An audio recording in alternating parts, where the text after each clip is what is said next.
Hello, everyone. I'm Aaron Gilchrist at MSNBC headquarters in New York. Is there anybody out there? Reports of a secret government-funded program focused on UFOs.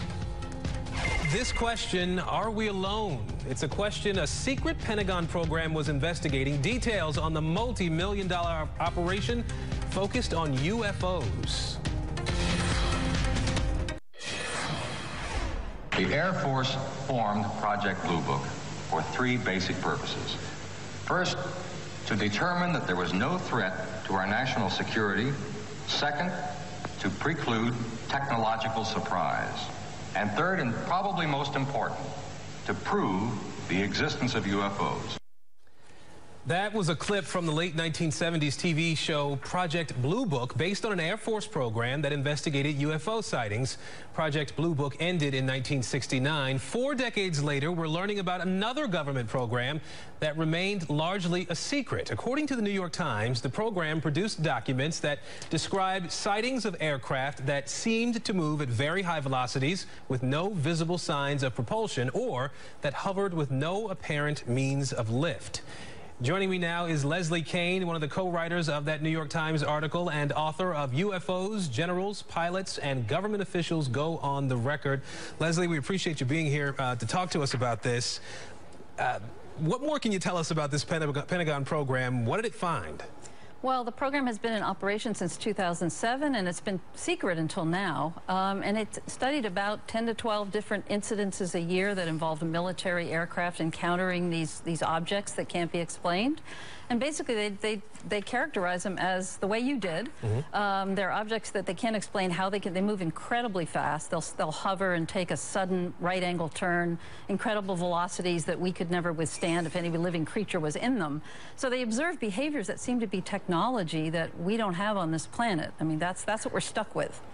And so there was a pretty sizable budget for this program. What did they find? Well, I mean, basically what they did with that budget is a lot of different research to try to document what was going on, to try to understand the physics behind how the objects, you know, move around, and then to just keep records of what they were observing. But they haven't been able to find what they are, where they're from, or anything like that. It's a process of investigating incidences and then trying to collect as much data as you can. So who was behind securing the funding for the Pentagon to be able to do this sort of work? And I guess what was the logic behind it? What were they hoping to accomplish with this? Well, I mean, Senator Harry Reid was behind the funding. He with a couple of colleagues, Senator Inouye and Senator Stevens, in 2007, 2009, he was able to get funding appropriated for the program, and it ended up being about $22 million, and they had contractors that helped do the research. But this was kept a secret. I mean, nobody knew about this. It was kept a secret. Why? And nobody even knew that the program existed. And in fact, lots of people in the Pentagon don't even know it exists. So it's barely been kept quiet because the information is very, very sensitive.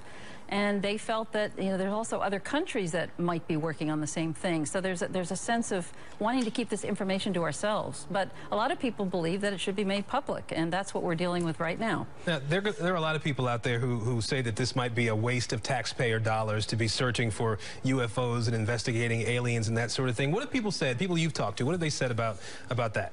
Everybody has different opinions, and it's not about investigating aliens. It's just about investigating a documented phenomenon that has been observed, that has been seen on videos, and trying to figure out what it is. That's basically what it is. Nobody's claiming that they're aliens or that they're extraterrestrials.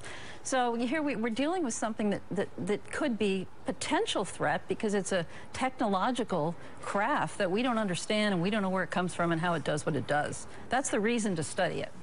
All right, it's an interesting read. I read your article, and it sort of raises some questions and answers a few others, and then raises some more. But it raises a lot of questions, and there's a lot we don't know. That's the whole point. Indeed. So. All right. Leslie Kean, we appreciate your time. Thank you. Thank you, Aaron. And that wraps it up for us here this hour at MSNBC. I'm Aaron Gilchrist. Stay with us for updates and breaking news as it happens. All In with Chris Hayes is next. Make it a great Saturday, everybody.